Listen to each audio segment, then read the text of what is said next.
structure and flexibility.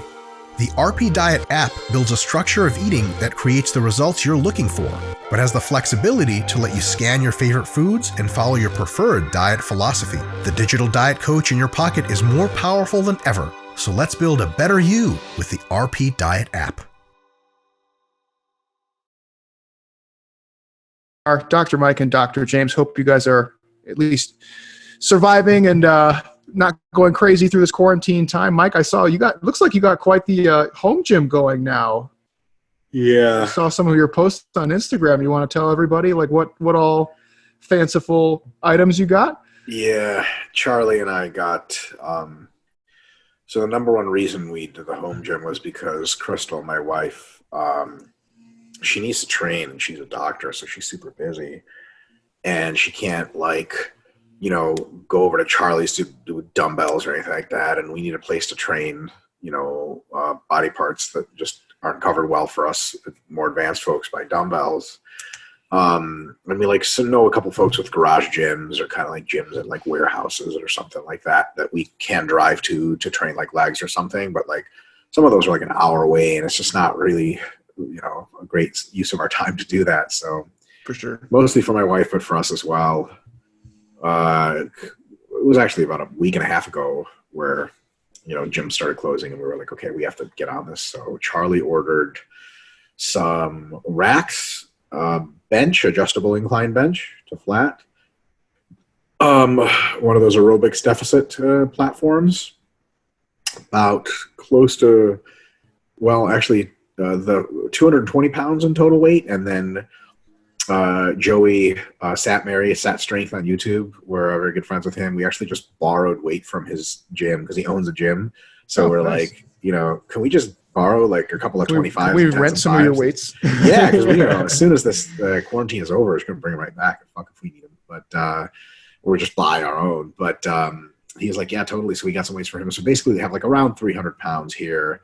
And we actually snagged a local Craigslist pull-down machine. It's plate-loaded. Plate-loaded pull-downs are so good. They're just like, plate-loaded everything is better than selectorized everything because it's more of a real feel. It's momentum or something like that. It's just awesome. So we got a plate-loaded pull-down. It's fucking awesome. And then we got this giant tarp. I had the roof outfitted when we bought the place. I had it outfitted with deck furniture and with like a gazebo type thing. Because first of all, like if you ever want to sell a house, it's good to have that kind of stuff because when people look at it and they're like, wow, this is awesome. We could be lounging it on the roof, and the roof has a really good view of like the whole city of Philadelphia. But like Crystal and I work exclusively, and then we don't work. We just like watch 2 episodes of SVU and go to sleep.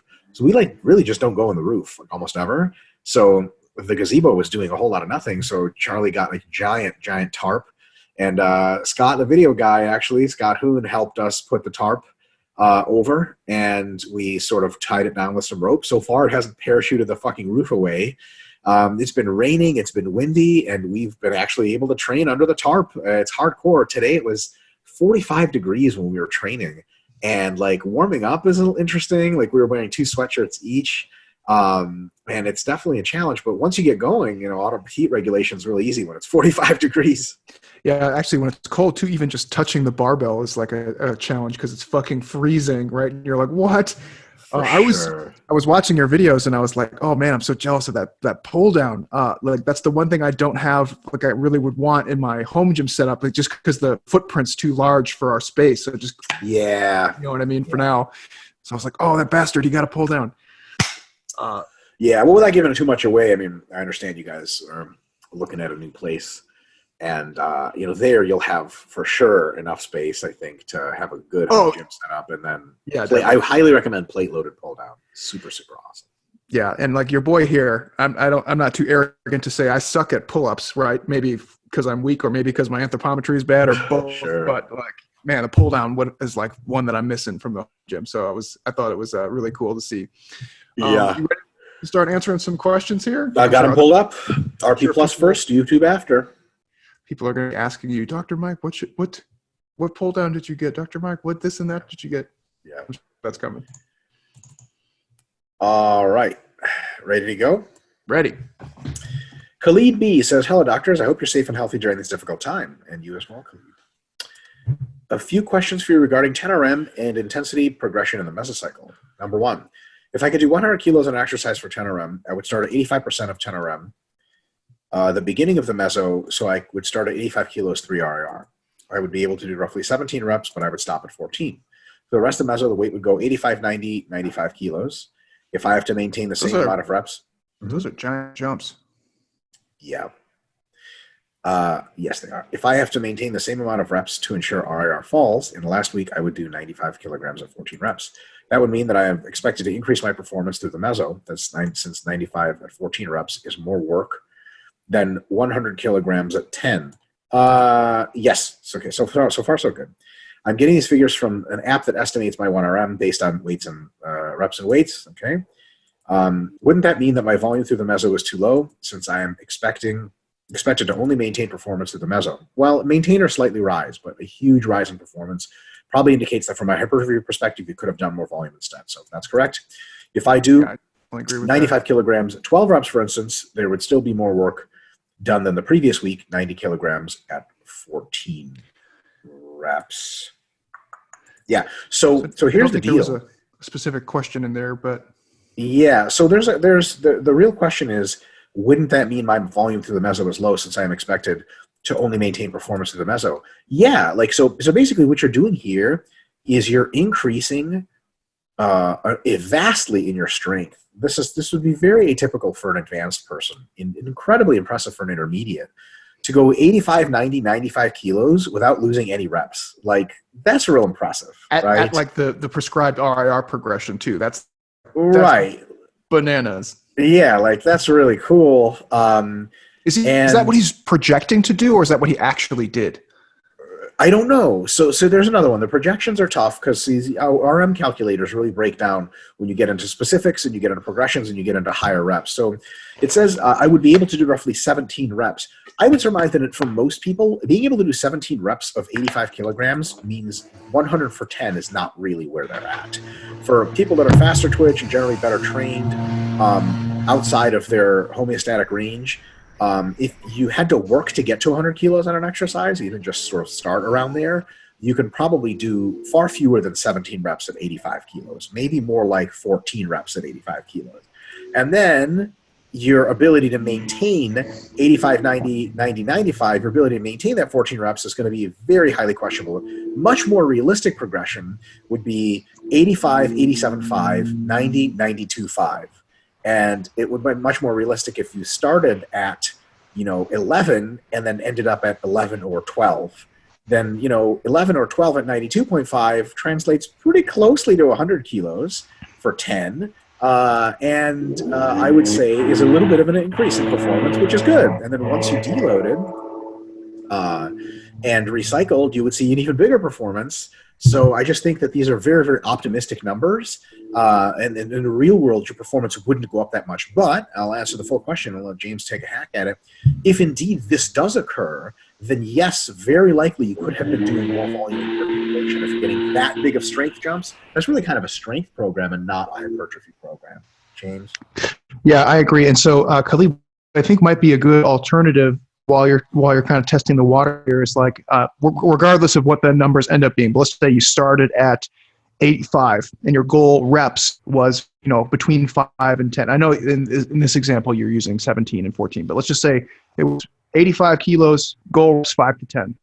You can just stay at 85 until you're really consistently going above those 5 to 10 goal reps, right? So like if in week 3, you're starting to hit 14, 12, 10, it's like, okay, well now you can make a very good justification for going up to 87.5 or maybe 90 because the weight's clearly not putting you in the goal rep range that you want. So, I mean, sometimes having these programmed increases is helpful, but I think, this is that auto regulation comes in where you just look at your performance, see how it's going. Is it where you expect it to be? Yes. Okay. Stay the course. Is it better or worse than what you expected it to be? Okay, now it's justifications for change. And in this case, a positive change would be, I get to put more weight on the bar because I'm getting stronger. Great, okay, I'm just going to go up a little bit this week and see where I end and then go from there. So I don't think you need to think about necessarily having such linear, pre-planned portions. Yep. At least in intensity. Yep. Number 2, due to gym closures, I bought a bench and a set of heavy adjustable dumbbells. I was in week 1 of Meso 2, but decided to start metabolite phases. I should be able to do most exercises that way. I'm doing 20 to 30 reps on all exercises. Should I change RIR progression since the reps are a bit higher, doing 1 RIR week 1 instead of 3? And for strength, should I expect a strength increases in the 8 to 12 rep ranges after the metabolite phase, or are the reps too high to produce strength increases in the rep range? So you're going to produce a lot of, so two-part answer. Should you increase the RIR from 1 in week 1 to 3? I think if you're a relatively well-trained person, which you probably are, and your dumbbells are relatively heavy, you set a set of heavy adjustable dumbbells, I think you might be able to start at 2 RIR, not exactly 1. I think 1 is like a bit fresh. For beginners and intermediates, we usually say for at-home programs with light dumbbells, you can start at 1 RIR or even 0 RIR. But for more advanced folks, and that's who RB Plus is really for, I think starting at 2 RIR instead of 3 or 4 is really probably a good way to go. And remember, like if it's not sufficiently disruptive to you, the next week you can go further, right? It's always like starting is by almost by definition a conservative enterprise.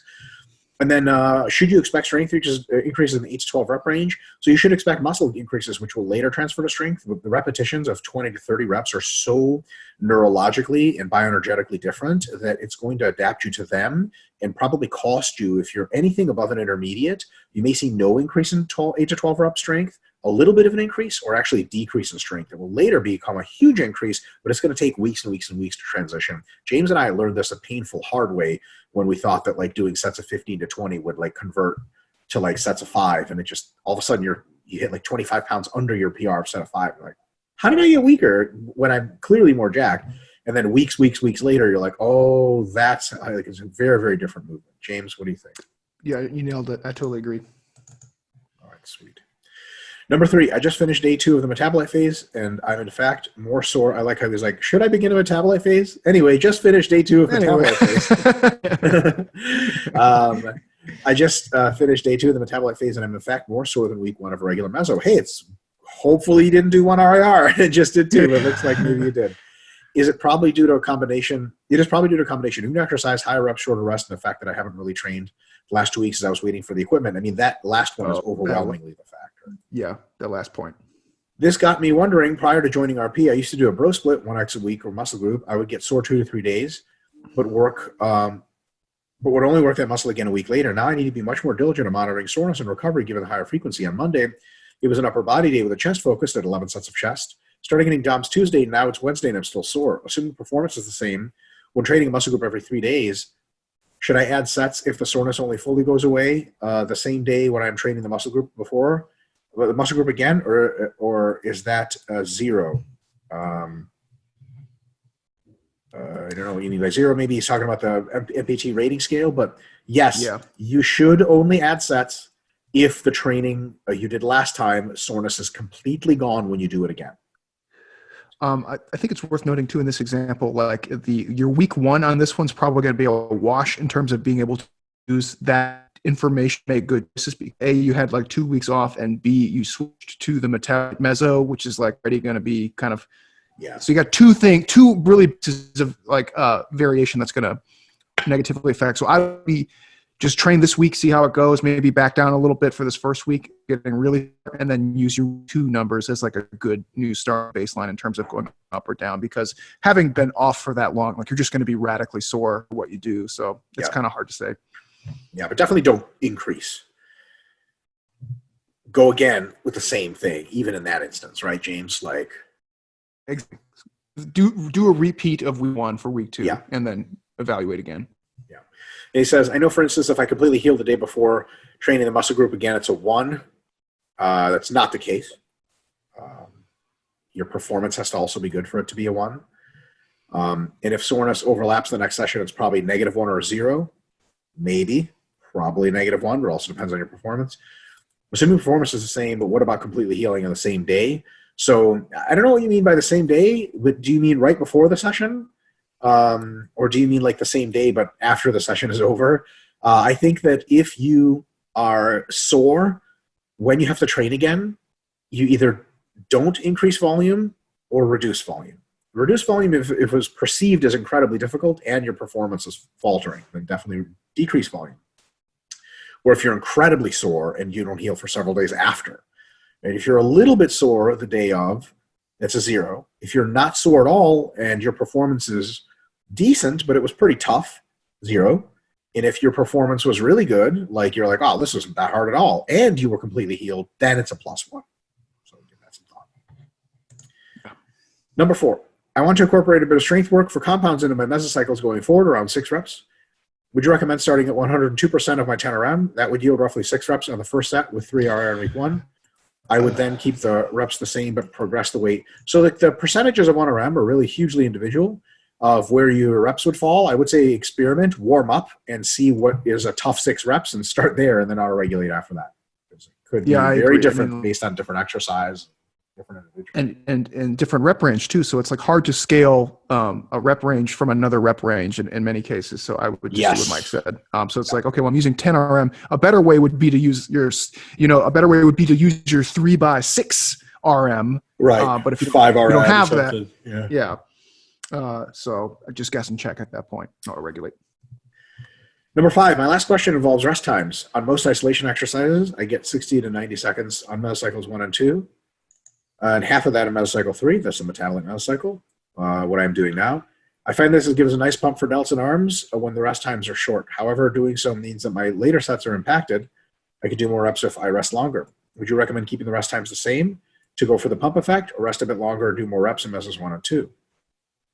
I was distracted between this and the last question. So like I had a red flag pop up. So if you're doing a metabolite phase, I would actually go back to question 4 and I would consider not doing like specific strength training at all. It's like we're getting a little hodgepodge of stuff. I understand like going a little bit heavy in the hypertrophy range and keeping some like 6 to 10 work in there. If that's what we're talking about, okay, I'm with you. But if we're talking about like strength, this is not a good plan. Right. Also, that's not, I think he means like probably when he gets his gym membership back, because like with dumbbells, you need to do sets of 6. Yeah. If I start resting longer on those exercises, would that violate the progressive overload principle? No. I.e., I'm doing roughly the same sets for the same weight, maybe a few more reps, but I'm resting longer. So the reps just tend to cancel out. And sometimes even the reps and sets tend to cancel out. So basically, like, it's been shown pretty clearly now, especially with James Krieger's reviews, that if you rest very short, you have to do more sets to get the same effect. If you rest very long, you have to do fewer sets to get the same effect, but you have to rest longer, so it ends up taking about the same time anyway. This is your call, which way you want to go. I would just say keep it consistent meso to meso.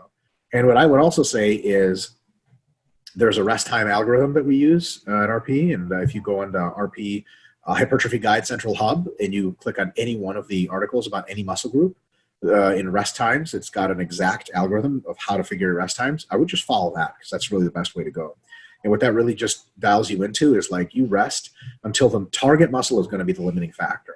Right. And when that's the case, you get the most out of every set. And resting any longer probably won't have a very big benefit, if any at all.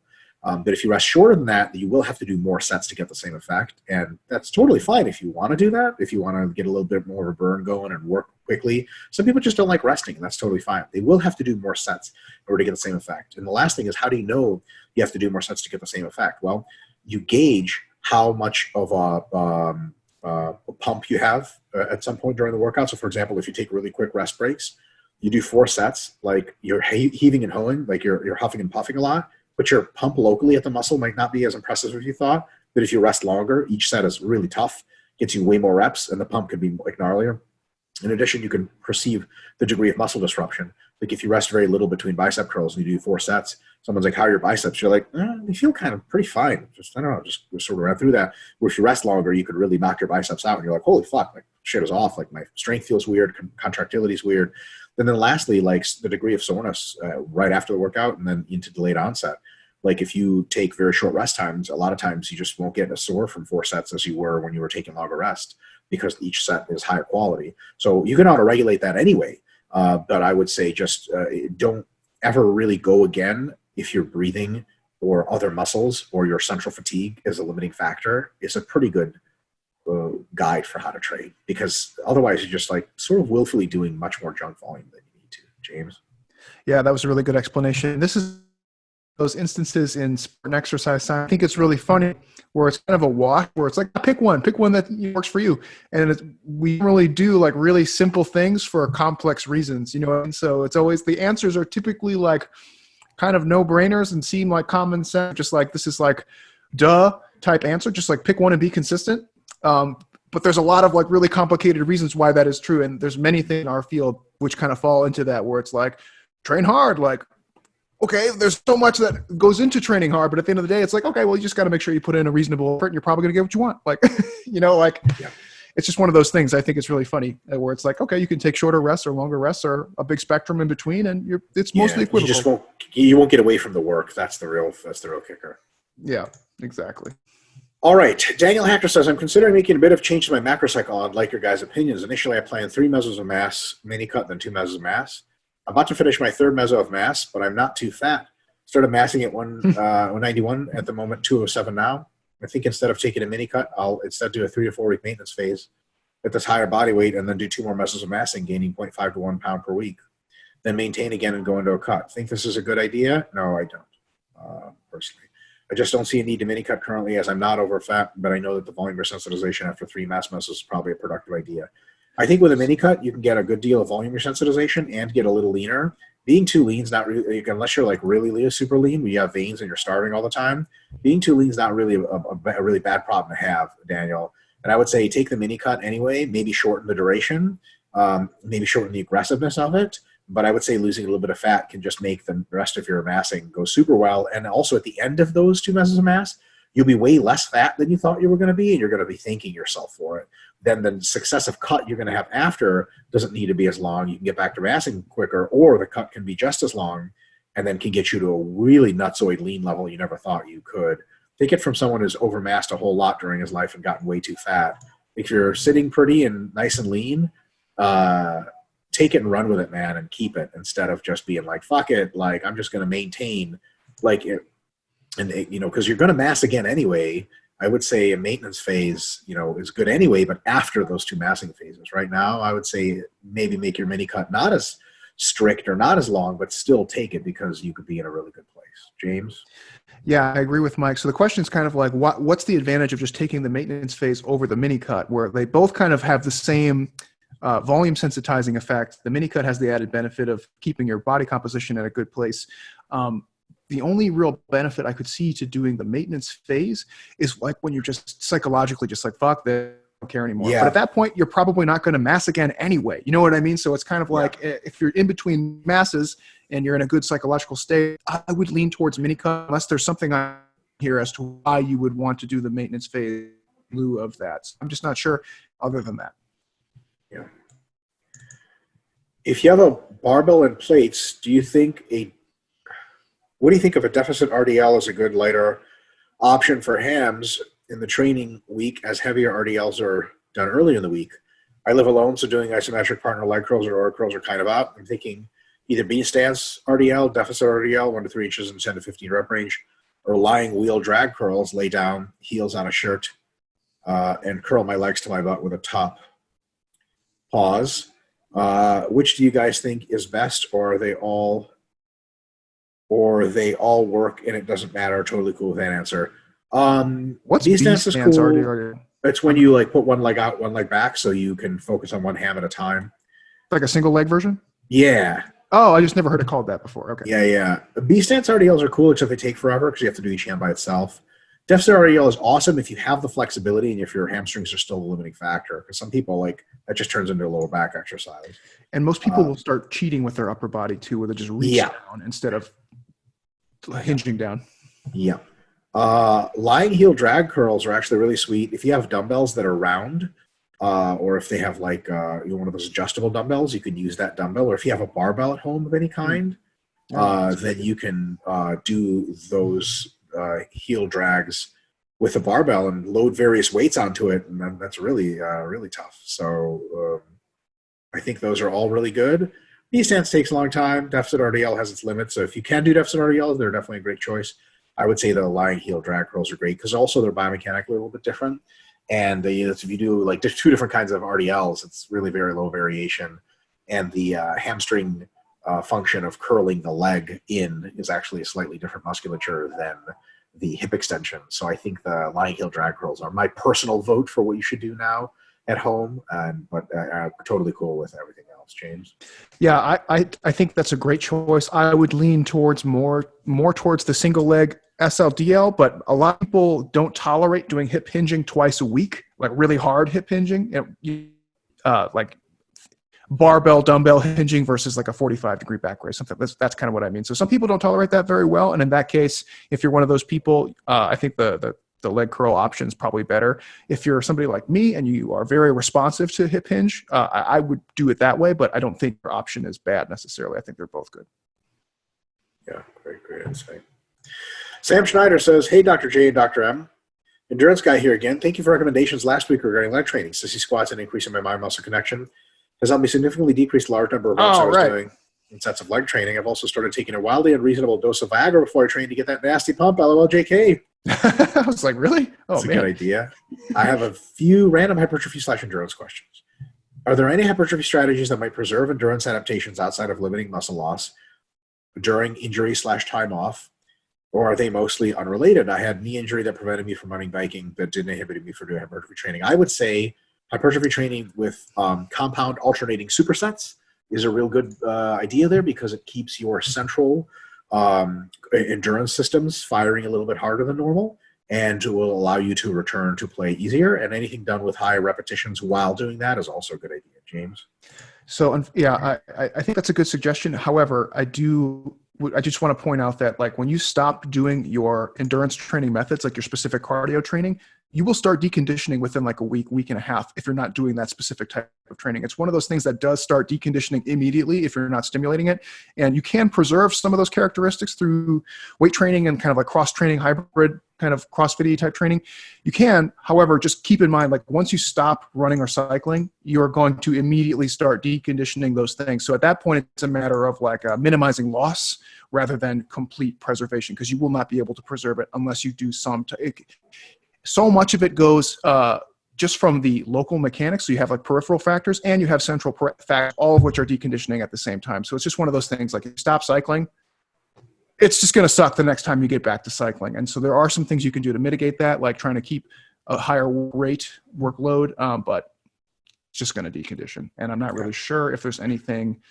I'm trying to think of anything off the top of my head, but I can't really think of anything that can help you really deal with that outside of just finding alternative cardiovascular modalities. So you could do something like the rowing ergometer. You could do arm ergometer. You could do elliptical might be an option depending on the knee situation. Like those CrossFit type stuff in the weight training realm for really high reps, compound movements for high reps, alternated with each other can really tax you centrally. Nothing like your endurance training would, but it would definitely be easier to get back.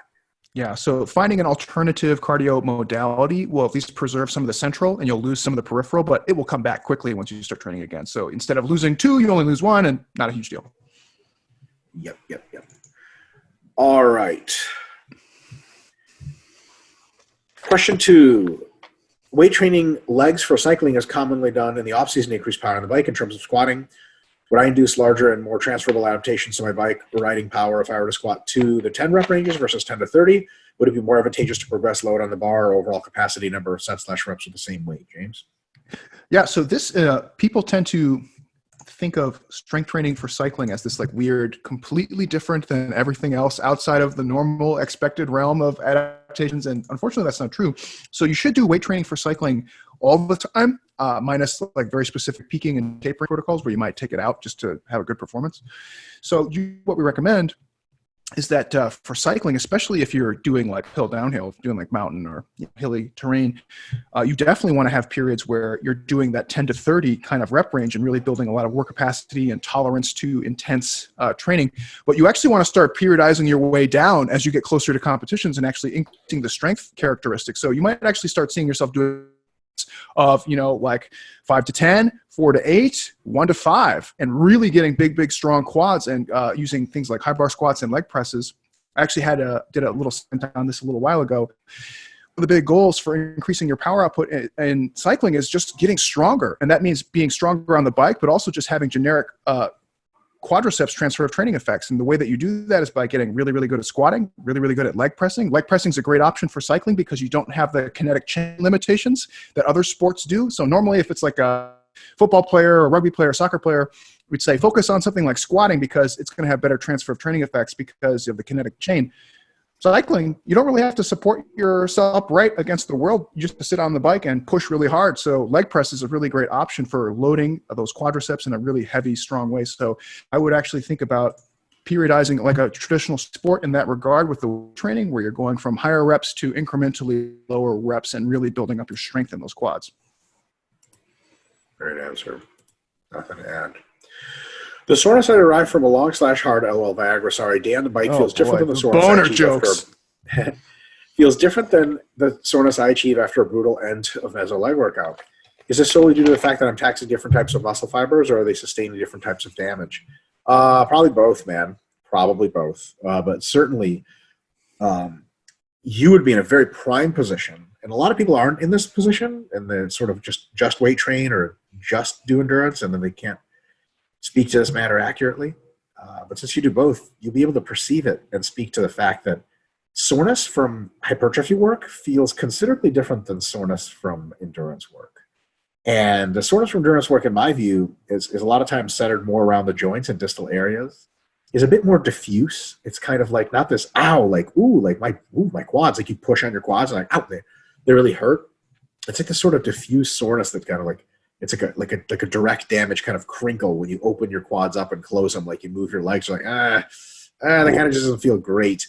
It's not this deep soreness that DOMS typically is after hypertrophy training. And one of those probably has correlates to hypertrophy, and one probably just does not at all, or very close to not. So there's definitely something there that's different for sure.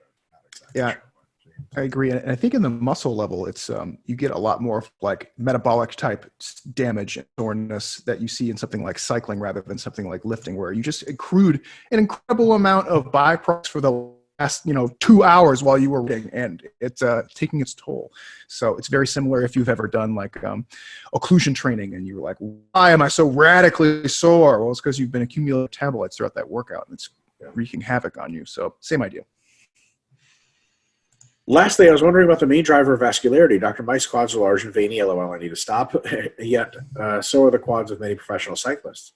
Is the vascular look solely produced by muscle size or an increase in the need for blood, capillary density? Cyclist quads and Mike's quads are good at very different things. Any recommendations/techniques outside of getting lean and improving vascularity? Or it's something that just comes with time and training. If you're wondering about the odd origins of this question, my cyclist twin brother now has a few veins showing on his quads and likes to show them off, hold them over me. When we are together, the only logical reasonable response I can think of is to achieve a Frank McGrath level of vascularity, aka veins like bungee cords on my quads. We appreciate your time, Sam. So Sam, I'll tell you what I know about vascularity, and I'll tell you what I don't. I know the capillaries can grow, but I don't know that large physically visible structures like arteries and arterioles can actually grow anew. I don't think that's the case.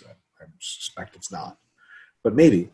In addition to that, the huge fraction of vascularity is genetic, and that's not really actually vascularity. We need to be very clear on what we're talking about. We're talking about externally visible vascularity.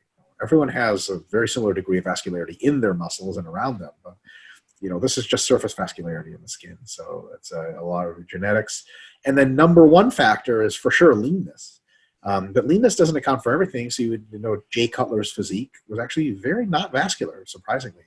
And people that were as lean or not even as lean. Frank McGrath was way more vascular. But I don't believe Frank McGrath, he got probably as lean as Jay Cutler, but certainly no leaner. It is way more vascular. So a lot of it's genetics. A lot of it's just also surface vascularity. I think that I don't know how training affects vascularity in a visible sense. I've been getting steadily more vascular, but also I get consistently more lean. And as my individual muscles get bigger, I get more vascular because they push up against the skin more. Now, am I growing new veins? I fucking really highly doubt macrostructures grow, but I do believe that getting incrementally leaner and bigger is the number one way to express your genetic vascularity. And beyond that, I don't think there's anything that can be done. James?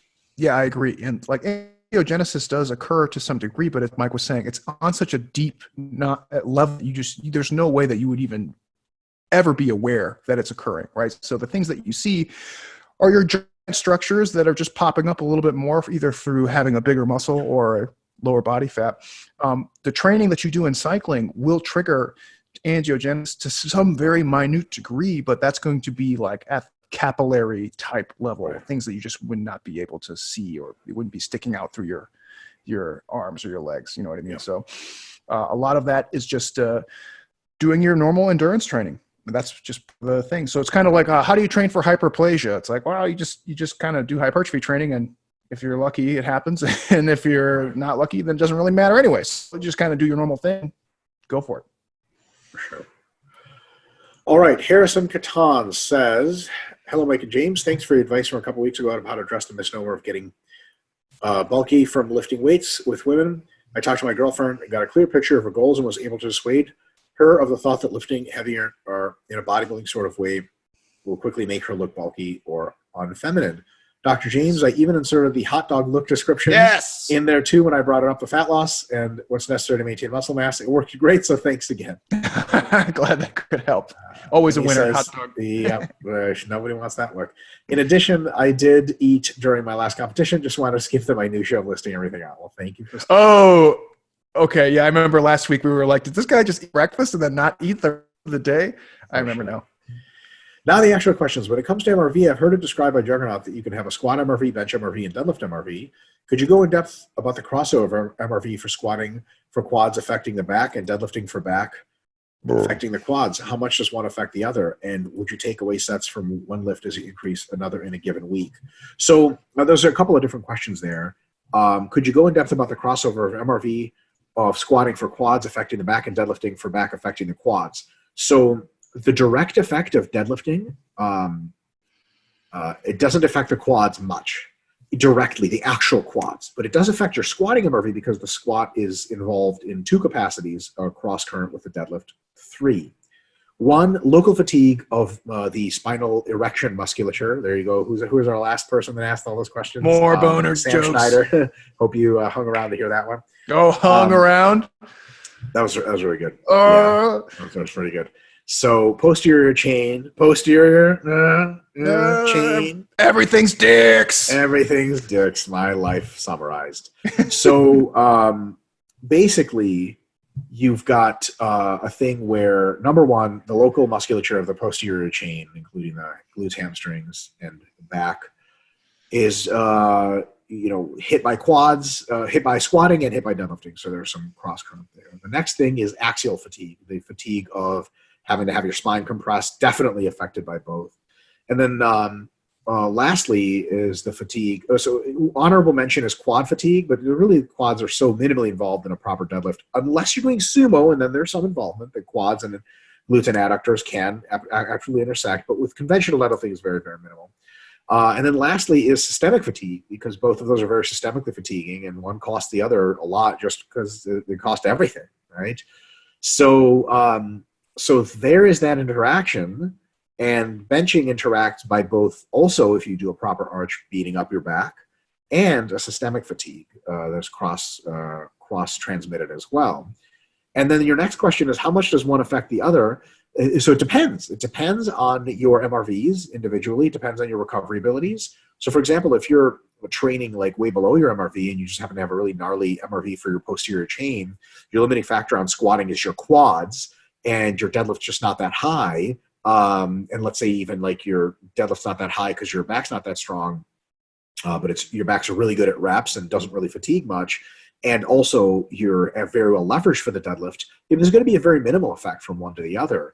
On the other hand, if you're poorly leveraged to deadlift, which means you have to sink lower to deadlift, if your back is very fast twitch and takes a lot of fatigue and doesn't recover very quickly, and if you're a very heavy squatter and very heavy deadlifter, that could end up being a huge countercurrent and a massive interactive effect. How do you know? Is you begin, this is like James and I, like white flag, we fly into every battle, is begin the program with conservative assumptions, monitor your volume landmarks based on performance. Like your body will tell you if you're doing too much of one or too much of the other. So slowly titrate them both up and find out where, they start to interfere, and then try to stop titrating one up and just titrate the other one up to see how much breathing room it buys you. Or a new mesocycle later, try to cut your deadlift volume in half and see how much more squatting volume that buys you, and the other way around.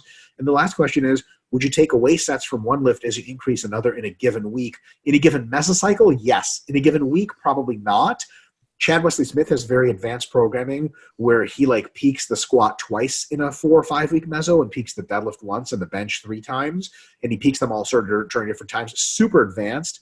And for most folks that would be, it works great, but it's sort of like pretty complex for most folks to pull off. And it'd be a lot of assumptions. It's something I would reserve for someone like Chad or Max Ada to do for you as excellent of coaches as they are. But I would say that even in their case, most cycles have a priority. Like if you're prioritizing your squat, definitely reduce the deadlift, but then it's reduced in pretty much all weeks. But if you want to have some weeks that are more deadlift or more squat oriented, that should be a pre-planned strategy that you implement, not like, oh man, my deadlift really beat me up this week, I'll squat less next week. It should be a planned thing where I know I'm peaking my squat next week, so I'm going to do a bit more squatting next week and a bit less deadlifting this week, so on and so on and so on. James? It becomes like more obvious too when you have like just some lifts that are like disproportionately strong for you. So this is like a classic example is like if you're a really strong deadlifter, you will find that like you will hit a really good deadlift session and it'll actually just wipe you out systemic MRV wise for all of the rest of your sessions. Where you're just like, I just hit like a huge deadlift PR, but I can't do dick for bench or for squat or for anything else for that matter. I'm just fucked. Right? Or you could be like a really strong low bar squatter, and even just holding that low bar position fucks your shoulders and your elbows to the point where you can't bench. You're just like, I just literally can't bench for 2 weeks now because holding 600 pounds like in that position just fucks me over. So there's local factors and there's systemic factors. All of them interact, and you can't dial one up without taking something else away. So there is always a balance that you have to strike. And usually, for like Mike was alluding to, once you hit that intermediate level status, if you really want to make progress on one of those lifts, if you're like a power lifter, for example, sometimes you have to do more specialization phases where you say, okay, I'm going to take my squat and my deadlifts down to MV. I'm going to make sure my technique stays crisp. I'm not going to lose any muscle mass, but I'm going to do a lot more benching. And that means not only more sets of bench, but maybe even more frequency. Maybe I'm benching instead of 2 times a week. Now I'm doing maybe 3 or 3.5 times a week just to really increase what I can do. So those are all very viable options. I want to quote you. Oh boy. I probably said some dumb by shit. accident. You said, your technique stays crip. Crip. Which means like instead of blood, your technique is cripped out. Mm-hmm. It's like blue and like shoots people or whatever. Maybe that was an accident. Maybe I was giving like a little winky face to my homies here in LA. Bah, bah, bah. All right. Great answer. Let's move on to the next very, very related question. I found that I need a large number of sets to hit MRV for my quads. However, high bar, low bar, and front squats all fry my lower back faster than my quads, and my lower back becomes a limiting factor. In addition, I rarely get DOMs in my quads anymore, but my lower back have severe DOMs from what seems necessary to make my quads feel used if I mainly use squats. Because of this, what advice would you give for exercise selection? So this is one of those questions in exercise and sports science which has like a really awesome, definitive, clear, and well-established answer, and it's not really controversial. Here it is. This is literally why leg presses, hack squats, and leg extensions have their number one function. I would add to that like something like walking lunges or Bulgarian split squats, rear foot elevated squats, also good candidates, but I would go to the hack squats and leg presses first because legitimately that is where they come in super fucking handy. You know, all those people say like, oh, you need to grow huge legs, the squats and milk. They have never been 250 pounds or another problem of your back MRV is way lower than your quad MRV, and you can't just drink milk all the time because you just shit blood at some point. You actually need to eat real food, which is no one ever actually super jacked got there with just squats and milk. They probably did some leg presses and ate some rice and chicken as well. So it's one of these like real world things where it's not hardcore to say you should use squats or machines, but that really is where machines come in super, super handy. I had just had like a daydream of some jack guy just like in a heated argument with somebody like, I can't just drink milk all the time. Like, get out of my room, Dad. Another one, all of those are great suggestions. And then I would also add, if you have access to like a proper belt squat machine, probably really great. Right. Good. Particularly. Excellent. But all of those other ones are great too. Basically, they're just ways to train legs that minimize, reduce, minimize, or eliminate axial loading and lower back involvement, which is really awesome.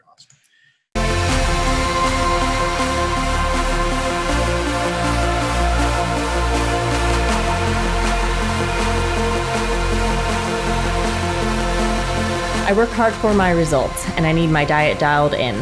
The RP Diet app tells me what to eat to keep me on track and offers suggestions for changes based on my responses, giving me the freedom to choose my path. A personal digital diet coach for less than $15 a month? Yeah, that works. Without getting into too much detail, Charlie and I have made an arrangement with someone who for the time will remain nameless, that we actually bought some gym equipment for his warehouse area, and we're going to try to set up some leg training there during this whole thing. Sweet. And eventually that will serve as a really good gym for the area. But like, we basically bought a hack squat, full stop.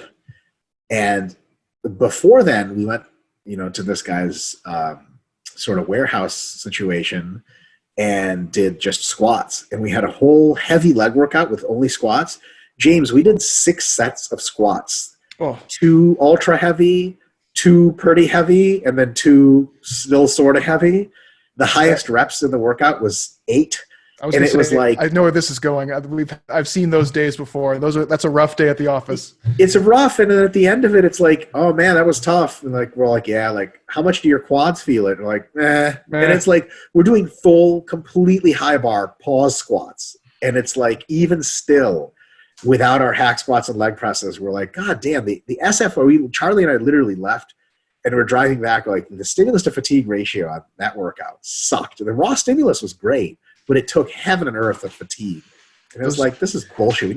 We need the hack squat is already in the mail at this point. We're like, damn it, when's that thing going to show up? The 2 downset day is like, that's going to be a bad day. Yeah, 100%.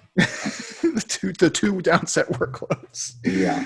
Well, that'll be a cool item to have at your disposal. Hack squats. Yeah. Man. For sure. So good.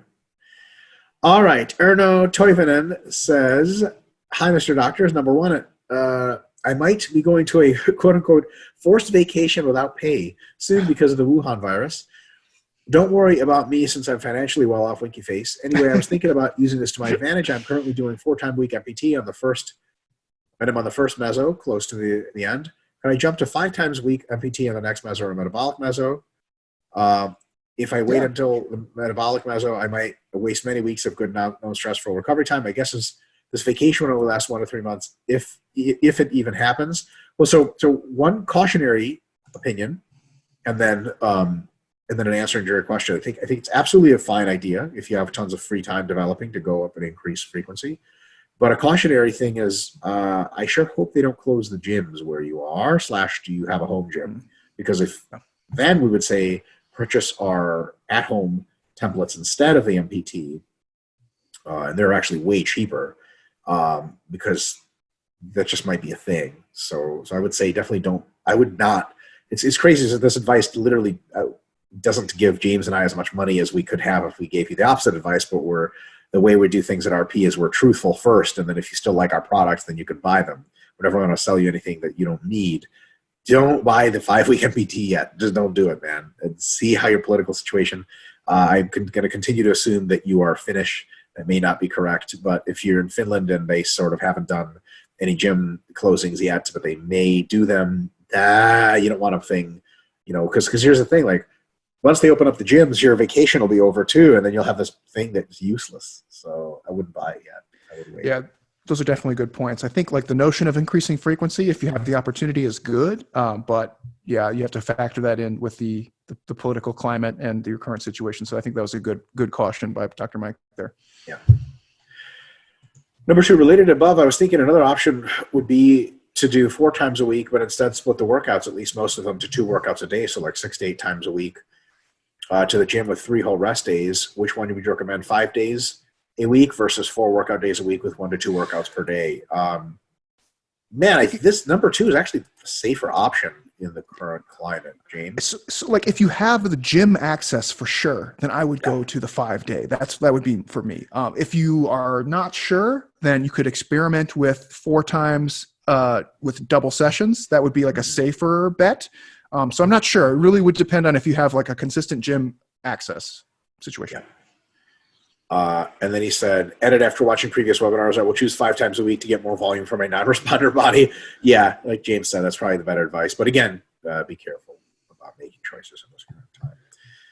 Number 3, about the physique templates, the algorithm increases load on the bar slowly week by week. What if my strength gains don't go up as fast or at all? Meaning the first set I could do 95 times 10 3 RIR. Next week, 97.5 times 10 3 RIR.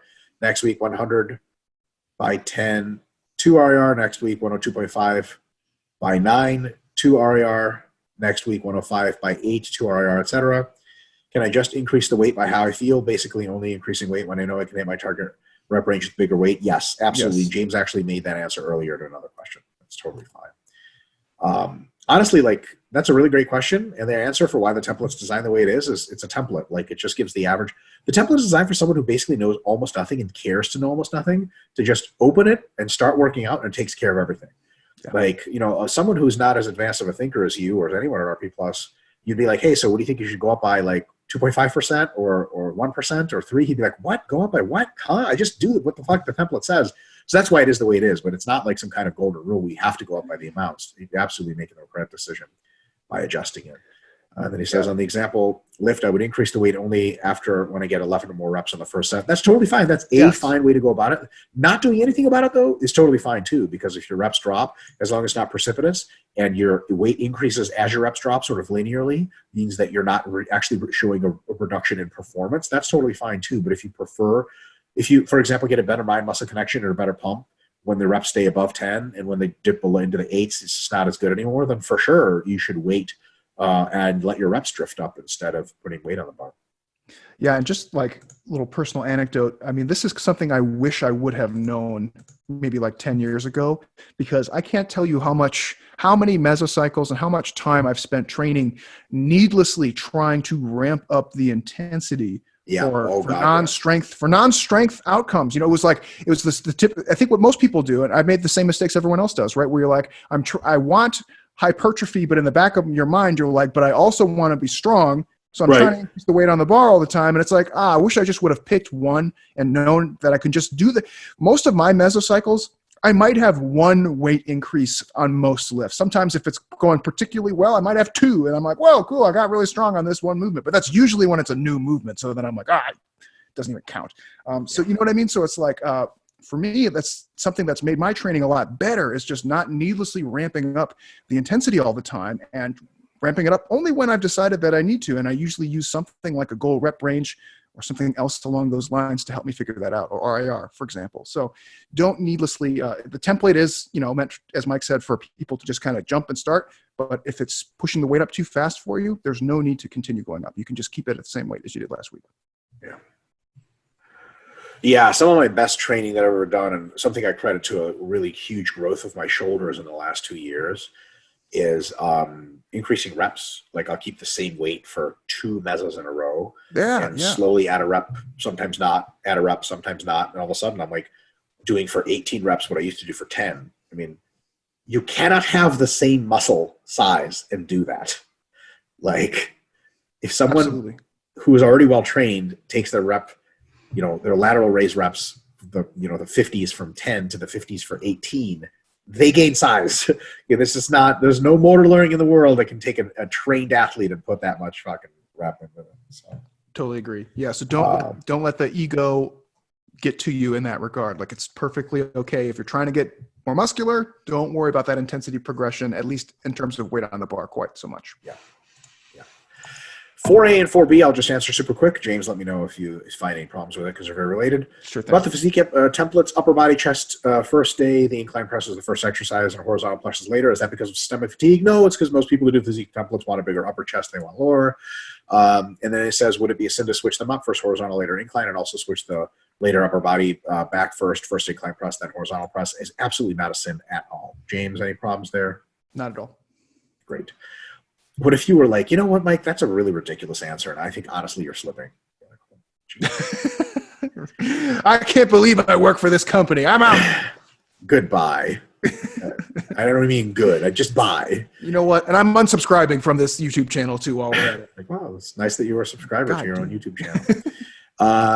You get pinged with your own alerts. Like, oh, look, I'm on TV. Oh, hey, Number 5, I was doing my workout at the gym in the morning.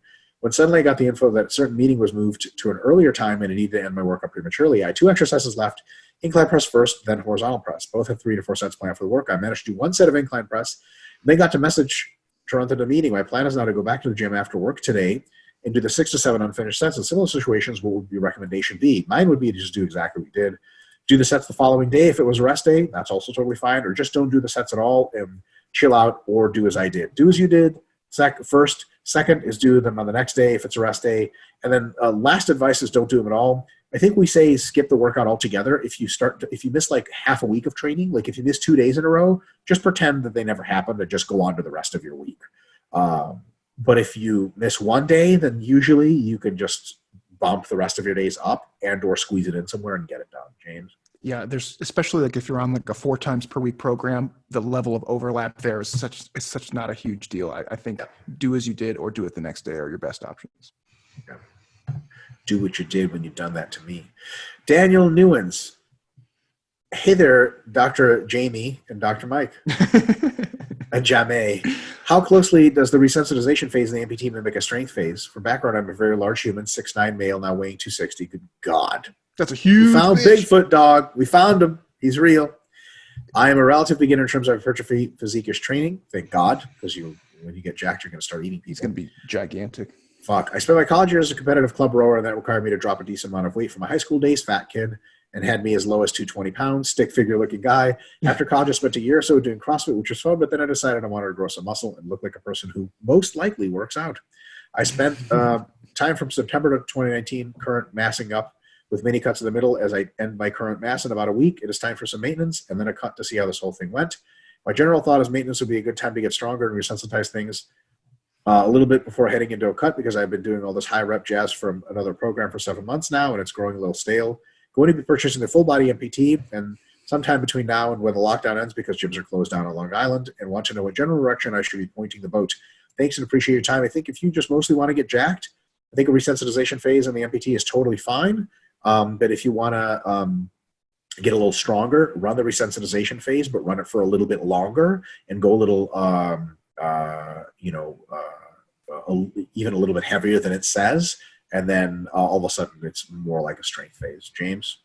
Yeah, so the resensitization phase is very similar, although not exactly the same as the strength phase in terms of like some of the rep ranges and total volume similar. Usually for like if you were to take that and say, I want to make this a strength phase, I would go a little bit heavier to start, have a slightly more aggressive intensity progression, and then you might find yourself adding a set here or there, a little bit more than what's on there as the base. So like the MEV for strength is definitely like above maybe what we would say the MV for hypertrophy in that sense. So you would still need to do a little bit more training if you want to get stronger, but it's pretty close. It's like right in that ballpark. Yeah, great answer. Steve McDonald, owner of McDonald's restaurants all around the world. Dr. Mike and Dr. James, thanks for all the awesome content for me to consume in my isolation. Through your online lectures, I have learned about the upside-down volcanoes and Dr. Mike's propensity to cry alone. Excellent. Wait, what? Did I miss something? What's with the volcanoes? I don't remember the upside-down volcanoes. But, it's probably the shitting reference. Ah, yes. Okay. Number one, from a performance standpoint, I know intermittent fasting isn't the greatest, but some evidence seems to suggest that it may be a good thing for health / longevity. If some idiot, hypothetically, of course, was running IF and only having a 12-hour feeding window during a mass phase and also training first thing in the morning fasted, would it be largely beneficial for them to add an intra-workout shake to the morning workout? If so, should the intra-workout shake be larger than is typically suggested? Yes. And should a good part of it be consumed as a bolus in the beginning of the training session? Also yes. Or would it be best to get a shake in before the training session and eat the last meal of the day earlier to maintain the 12-hour window? That could be an idea for sure. I think that definitely has some merit. I don't think it would be better, but it's something to try, see how your energy levels feel. And lastly, this hypothetical idiot is also using the diet app, but telling him he sleeps 11 hours a night and following the physique template to great success. One thing I just want to point out, so all those things I just answered, and we'll see if James agrees, massing and longevity are literally countervailing to each other. Yeah, so yes, I agree. Just, if you're going to mass, just probably just do it right, get jacked, and then run IF when you're older and are ready to be smaller and long, like live for longer. I just wouldn't do it both at the same time. Almost every single benefit of IF gets erased completely with a hypercaloric diet. Yeah, so I agree with Mike's points there. And also it makes massing needlessly difficult because now you have to consume these massive fucking meals at the end of the day instead of just having like a kind of normal titration of meals that are a little bit more than you usually eat. Now it's like, okay, now I have these like 5 fucking gigantic meals that I'm stuffed down. It's going to be miserable. When I was reading this question, I couldn't help but think so. He said something, oh yeah, here we go. Should the intra-workout shake be larger than is typically suggested? And then I was thinking like an intra-workout Jamba Juice or something at that point. Oh, yeah. That would be pretty amazing. Yeah, I mean, I agree with Mike. I would just, instead of doing all this needlessly complicated stuff, like I would just adopt a more even split of feedings during your mass. You can always go back to if later. I think for massing, it's just easier. Yep. Number 2, any updates in your hypertrophy book release? No. I'm trapped in the house with my wife. Please give me things to read. Melissa Davis is editing it, but she has been pushed back a little bit by having to edit the now released and completed at-home templates, which took great priority, but it's in the works. It'll be released sometime in probably late summer, early fall. I can attest that she's working very hard on it. Yeah. Number 3, any thoughts of creating a physique or strength app, or my dream combining these with a diet app, or my dream's dream combining all these with a power phase? Have power phase. Yeah. Whoa, bro. Whoa, easy. Yeah, about at least some of these, particularly the creation of a physique or strength app, we have had much more than thoughts. But apps take a long time to build. So that's all we're going to say.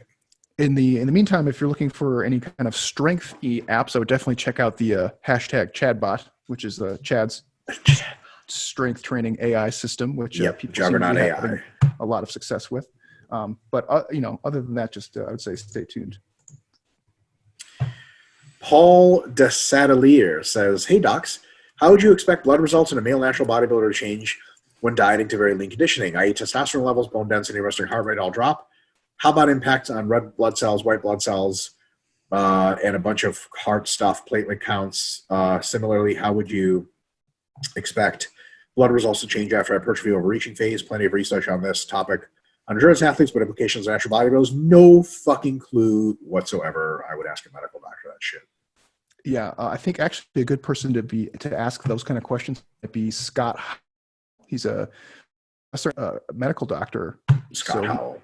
Yeah. He knows strength and conditioning really well. He works for the Tudor Bomb Institute. He is a medical doctor, and he actually does a ton of endocrine stuff right now. I don't know if you've been seeing his posts at all, but he's been just on like a crazy kick with the endocrine stuff. So he's that would be a really good person to reference.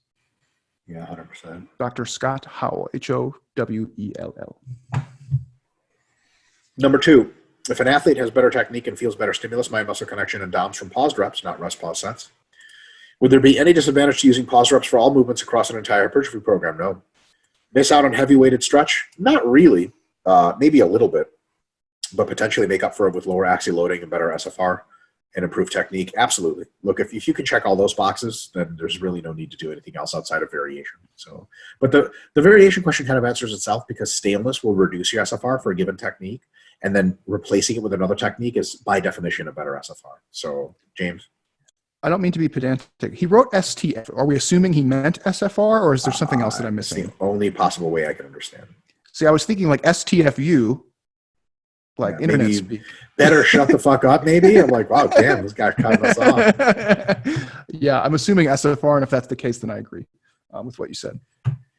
Magnus says, hello, question 1 of 2. Let's say Magnus always cracks me up because everyone else has like their kind of full-ish name, and then when I'm compiling the questions, it's like Magnus. Yeah, just one name is all he needs.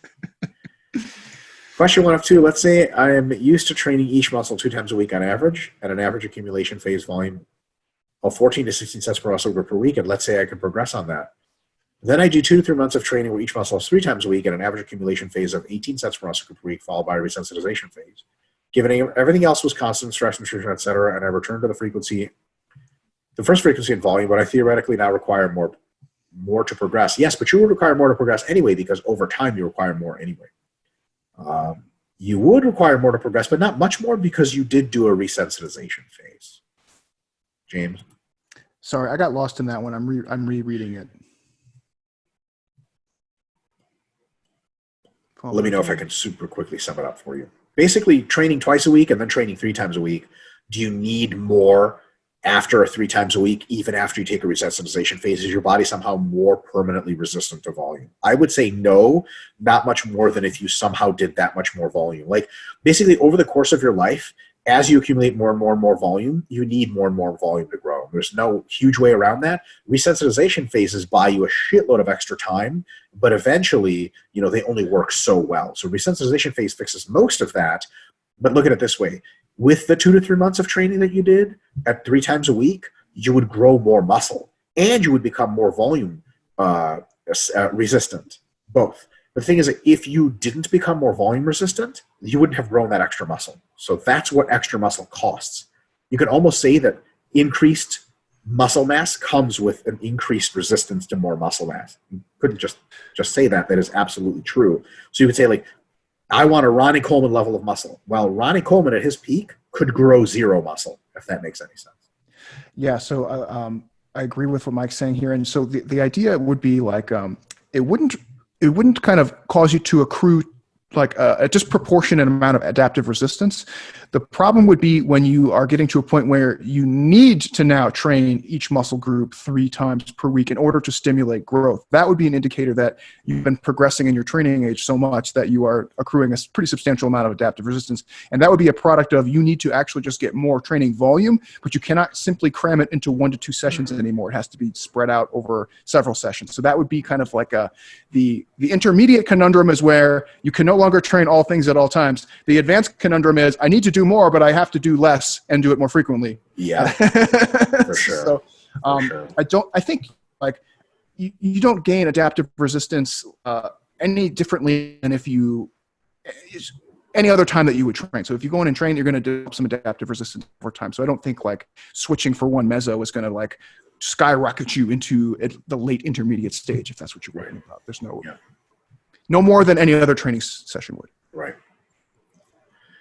Question 2, what are your preferred ways to determine when it's time to change focus / phase, going from cutting to massing opposite? That is closely related. How do you prefer to estimate body fat? I'm aware of Era's most common methods.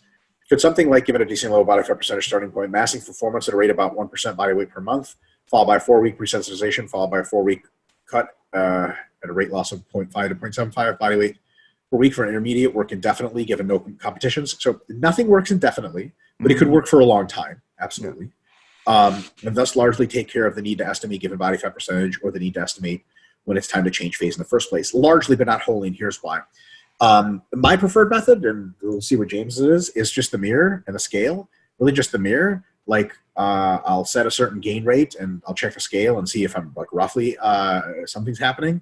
And then I look in the mirror, and when I'm too fat for my own liking, and for my case, like outside of a certain level of fat that's targeting bodybuilding competitions or getting super lean, then I stop and then I reverse course and I cut. And when I'm lean enough, I stop and then I reverse course, right?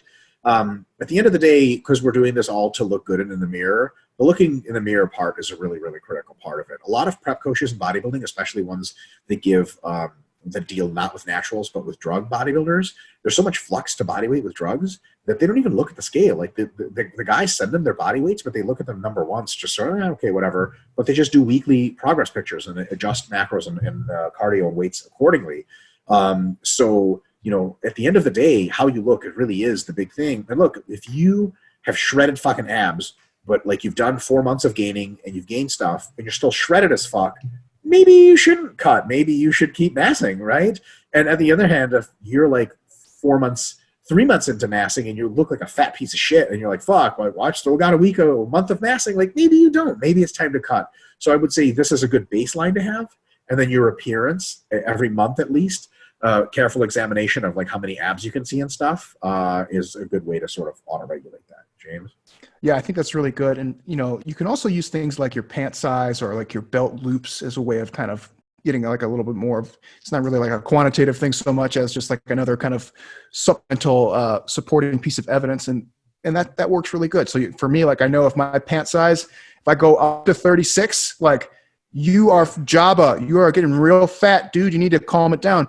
If I get down to like a 32, that's like, God damn, James, you got pretty lean. Because I know most of the time I hang out around a 34. Or I can use my weight training belt, right? And if I can close it all the way, I'm pretty lean, right? And if I have like six holes to go, not very lean. So all those things, you can kind of put together any number of those combinations of things. I think the mirror being probably the best one, scale being supplemental, close fit, close feel being another supplemental one. And one thing that I do, and this is just compulsive, is I do like my super iliac skin fold all the time, and I just kind of keep tabs on how that feels for myself. Sure. It's not a measurement. It's just like a very rough, like, okay, I know how it should feel, and it's kind of feeling bigger lately. Maybe I should ease up. Stuff like that. Andrew Stevens says, Dr. Mike / Dr. James, I am 23 and I've been training with what I would consider an annually increasing degree of intelligence and awareness of my diet for around 5 years. Back in December, I had surgery on my hip. Don't worry, not a medical question, which resulted in a 10-week layoff from all training. I'm currently working through my rehab and have returned to my regularly scheduled upper body training. Obviously, I don't want to be cutting now as that would hinder my progress in rehab, but my surgeon said I would ease some stress on my hip to shed a few pounds. So I can't really add any meaningful amount of muscle either, as it would be accompanied by more body fat. I do not have a ton of excess body fat. I'm 6'2", 240-ish, maybe 15 to 20 pounds. I did let my body comp slip prior to the surgery while pursuing performance goals. I'm currently reading RP Diet 2.0 for the first time. I've been using the diet app for quite some time, though, and it says that aside from 3 special circumstances provided, pursuing meaningful body composition changes on an isocaloric diet is a fool's errand. It is a complete waste of time to perform a high-volume resistance training while in maintenance. Would I be better served to ease up on the training until I'm once again 100% good to go? Or is it possible to make slight body comp changes through this combination of diet and training? For you, it is, because you took a while off whole body after your surgery. So I think you absolutely do high volume and gain muscle and lose fat at the same time in your upper body. James?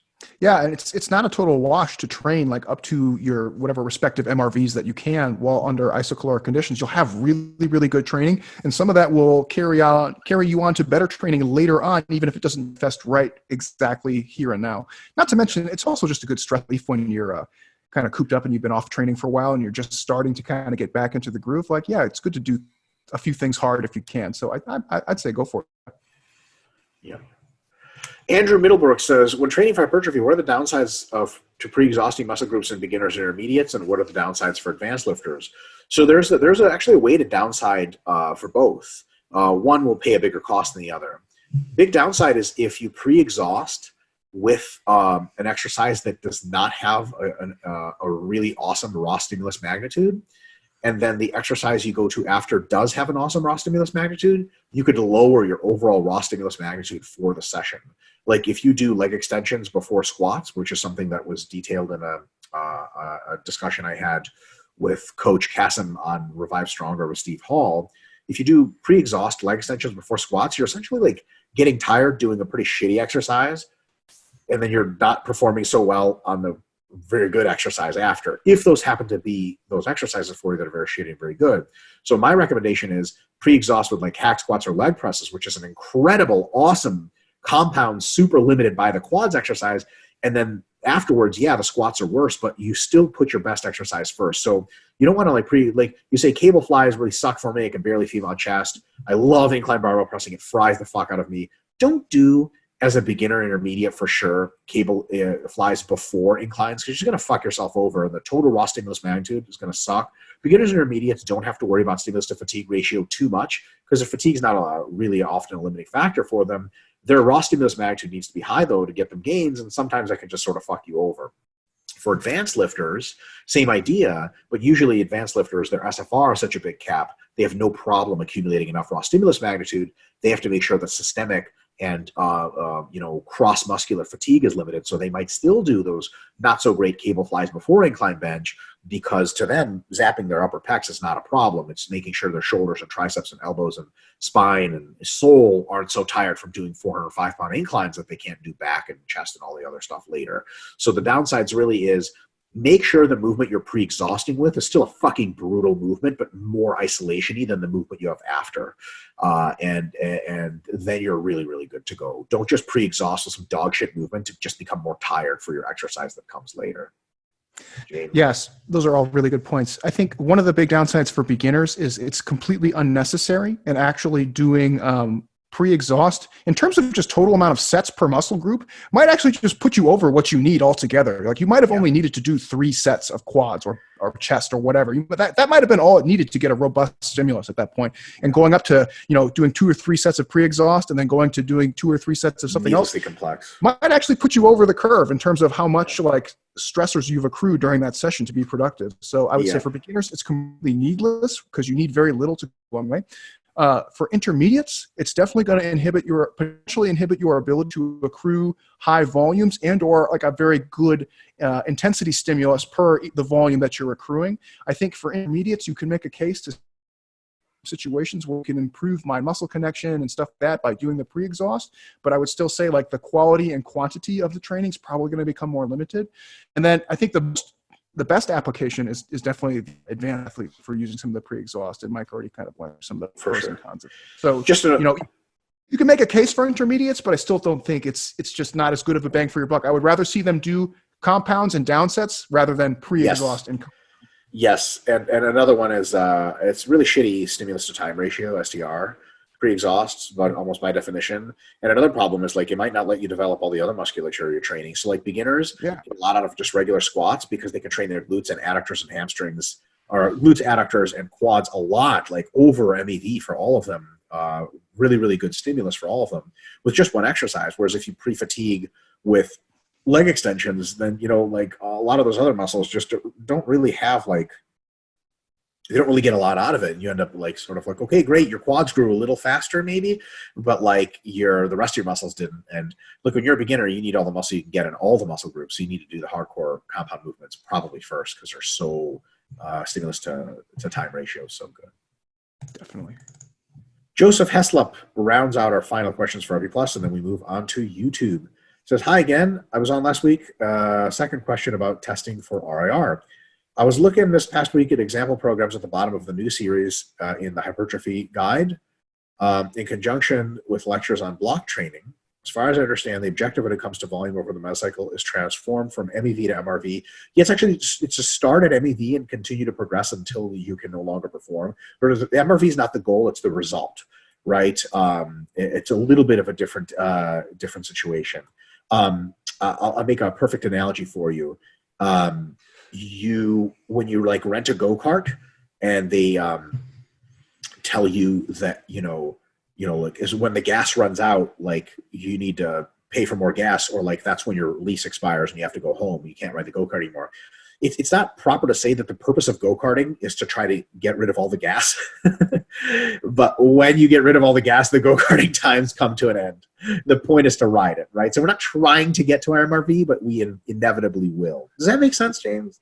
Yeah, so I want to give a little credit. So from like if you're looking at it from like a pre-planning standpoint, then yes, you have the right idea. But then also say it's not all pre-planning, it's auto-regulated as well. So it's both. It's feedback and feed forward. So like the idea is to get from there to there, right? But the latter point is just kind of manifests itself over time from the auto-regulation. So it's you're on the right middle you want.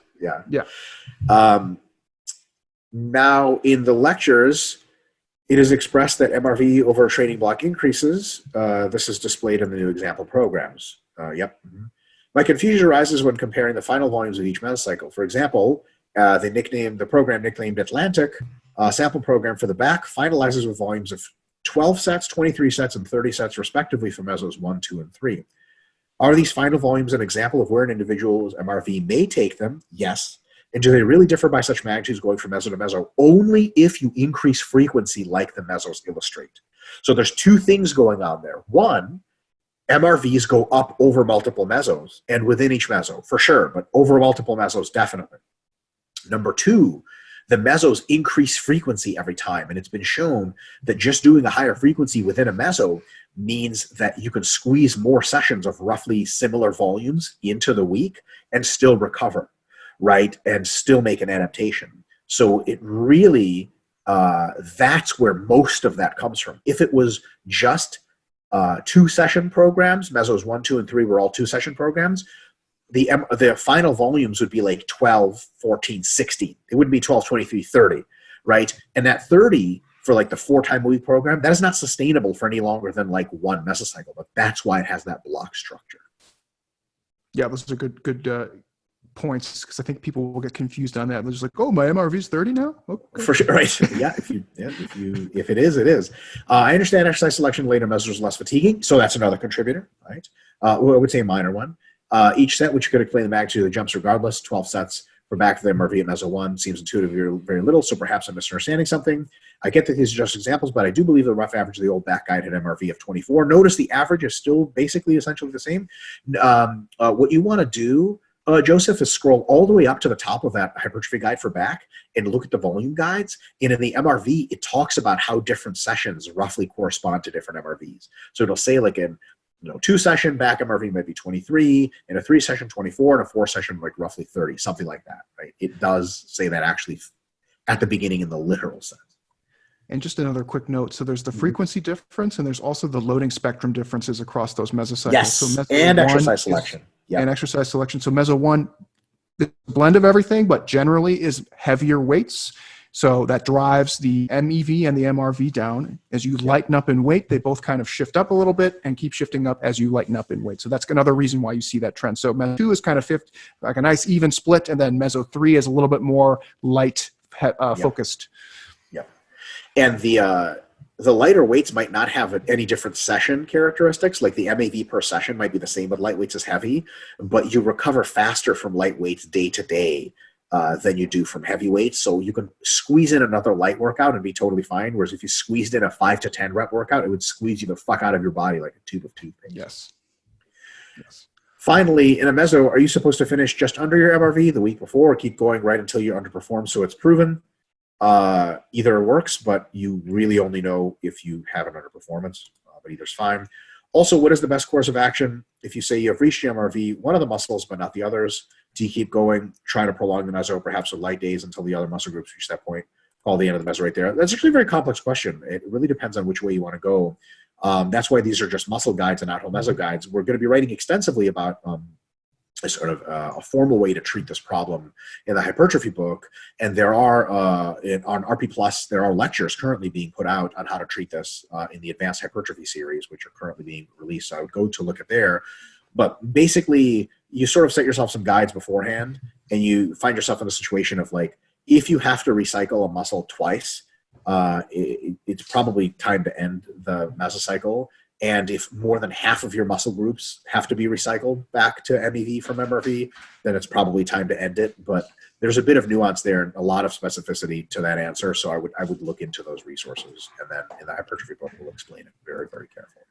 Yeah, and just real quick too, so like it's going to be very different from situation to situation. So if you have your biceps have overreached prematurely, maybe you can take a couple light days on your biceps and it will have very negligible effects on anything else that you do. Yeah. However, if it's your quadriceps, right, and your quadriceps overreach prematurely before everything else does, if you take a couple light days on your quadriceps, all of your other muscles and all your other training is going to be all out of fucking whack, because now all of a sudden your preparedness has spiked up and your tolerance to things has spiked up really, really high, and it becomes the big. So even just taking a couple light sessions on the quads might actually extend your mesocycle out another week potentially in some cases. So it's hard. It's a hard question to answer in a very simple, direct, like here is the correct path that you should always follow. Yeah, very good point. All right, to the YouTube we go. And to finish up, I'm sharing my screen. Boom.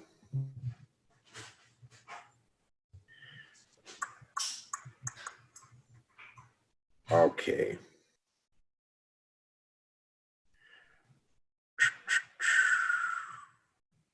Where's the one I saw? Okay.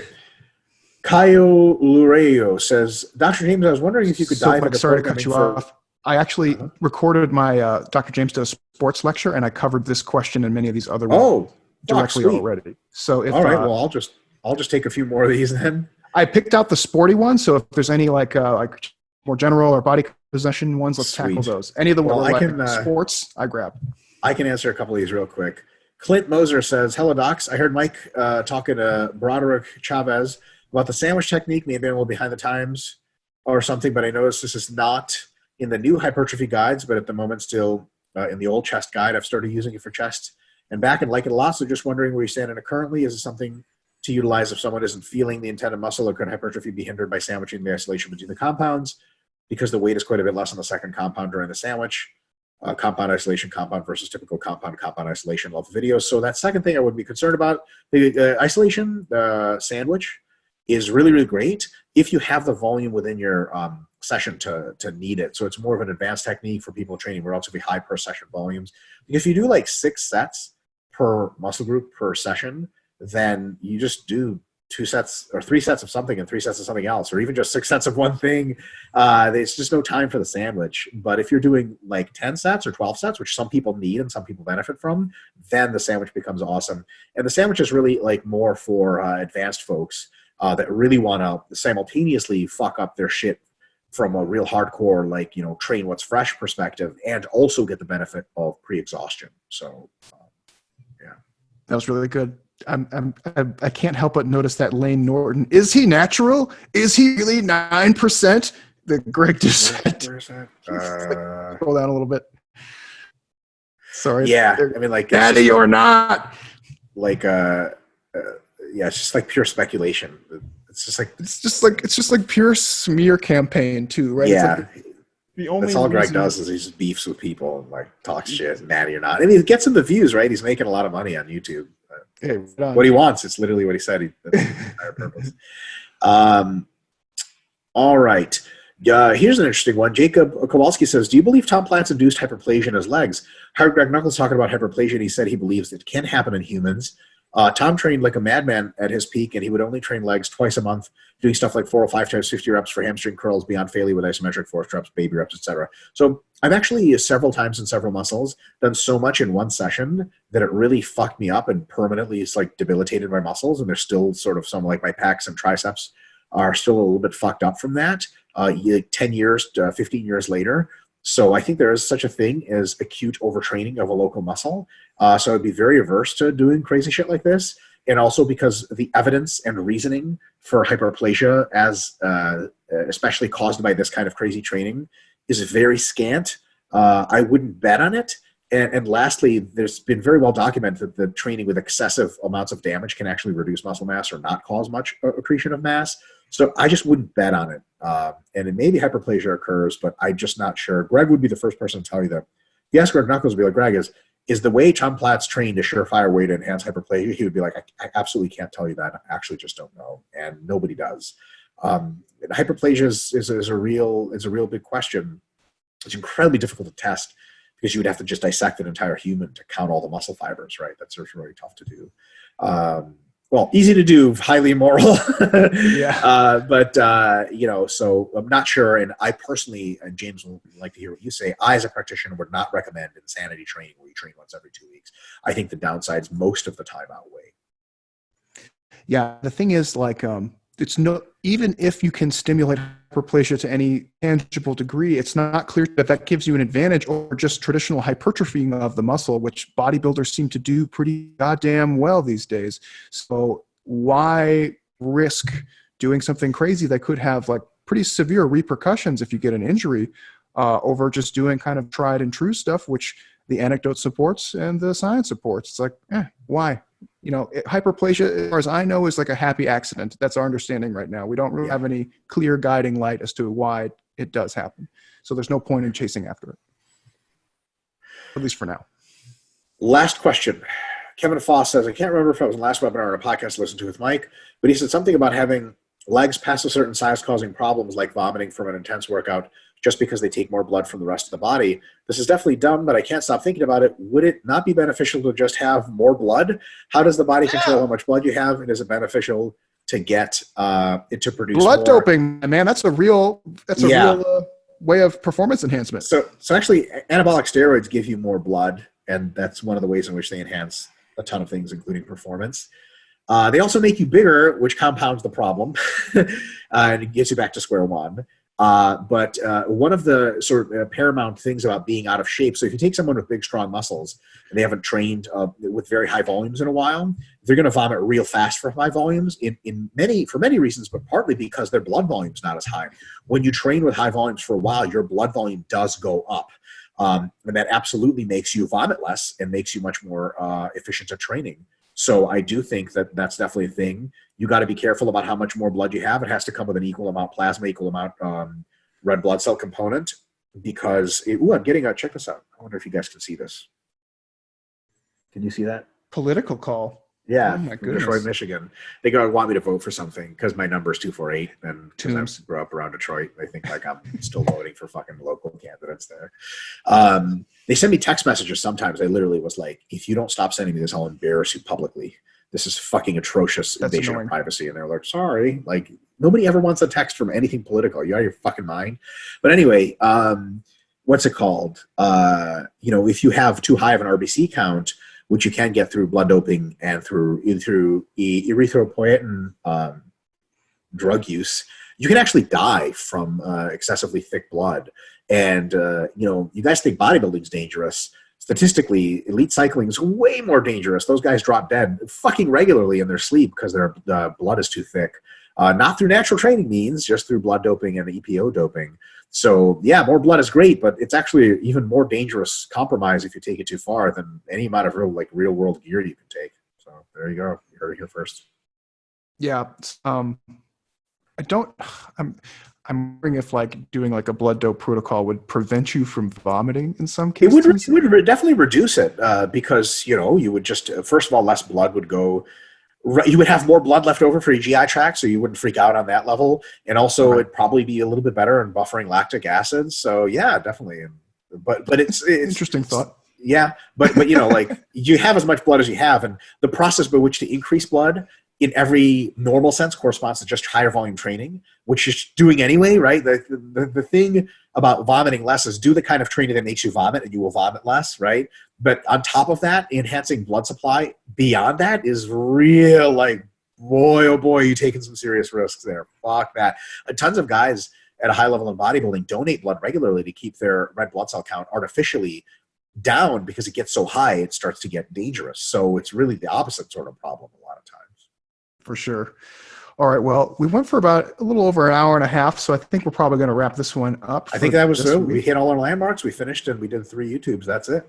That's it. So guys, just so you know, I actually started a new little kind of weekly series, or maybe weekly, but another series on Q&A and some sporting examples. It's just called Dr. James Does Sport Training. And so I took all those sport questions that were on the webinar that Mike was just reading, and I picked some from other webinars and from some Instagram stuff. And I just recorded it this morning or this afternoon. And so I'm going to send it to our video guy to get processed, and hopefully that will get posted either this week or next week. And then if you have more specific like sport training questions, like powerlifting, cycling, rugby, whatever, you can pop those into that feed and we'll just talk sports. I did the person this week who got the stuff for me was the arm wrestling exam, guys. So I did a very brief arm wrestling example of how you might set up a training program. And I might just do another round of that one because that one really, I did like the general overview. I feel like the periodization stuff really good. And now I kind of want to go back and do some of the more nitty gritty stuff. It had got my wheels turning a bit. So whoever sent in that wrestling question, thumbs up to you. You got the nod this week. Mike, anything from you before we sign off? Yeah, listen, folks, if you or especially, so if your family members or friends need at-home training guides, RP's got them on a big sale, male and female, they're now available. Just dumbbells, that's all you need, and it's going to be great during these times. They're for sale. They're doing super well already, so just for you guys to keep a lookout. Lastly, myself, Charlie and I are doing a crazy super high volume multiple session program now that we don't have dick else to do. And because we can't train super heavy, we can train with higher frequency. So that inspired me to write a super high volume entire block of training for at-home training. And we're very likely going to be giving that away free in about a week or two here. Yeah, so like if you guys are interested, just keep a lookout for that. Do not fucking message me and ask me, when's that coming out? Because I told you already and it's not very clear. But it will be coming out. You will be made aware of it. And it's going to be something cool that if you're really stuck at home and you want to do a ton of training during the quarantine, then you're going to have all the training you want. All right. Well, if you guys aren't already doing so, please feel free to post comments in the YouTube section on these weekly webinars. Where it's for, asking me about questions or just more general Q&A like we have been doing. Please post the comments there. Subscribe to the RP YouTube feed so you get all the videos when they come out. And I don't know, I don't want to spill beans or anything, but we might have other sports scientists sometime soon. So maybe keep your eyes peeled for that. So That's all I got. I think we're going to sign That's off it. for this one. Bye.